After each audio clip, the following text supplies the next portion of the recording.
Hey everyone, welcome back to another YouTube video, and in this video I'll be showing you guys how to use Duolingo's latest feature AI Tutor / Conversation Labs on iPhone. If you're learning a new language, this feature helps you practice like you're cheating with a real person. First, update the Duolingo app from the App Store to the latest version. Go to the App Store, search for Duolingo.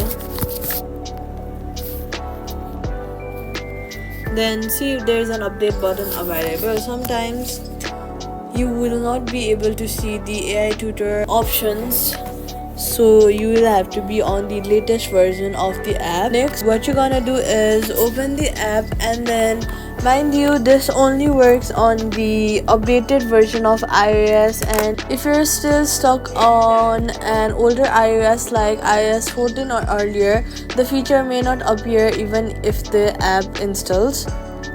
So if you're on the later version of the iOS, here's what you guys can do.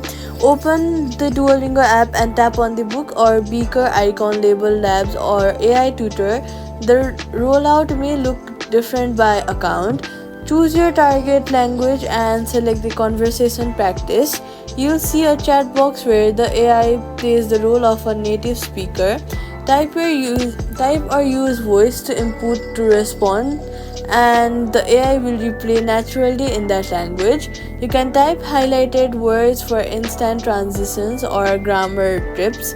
At the end, Duolingo gives you feedback on mistakes and suggests better answer. Safety tip: keep conversations focused on language learning. Never share personal information like your email, phone number, or password with AI tutor. Quick fix: if you don't see the AI tutor, update Duolingo, log out and back in, and set your app language to English. This feature is rolling out gradually and may only appear in certain regions first. Subscribe for more tips.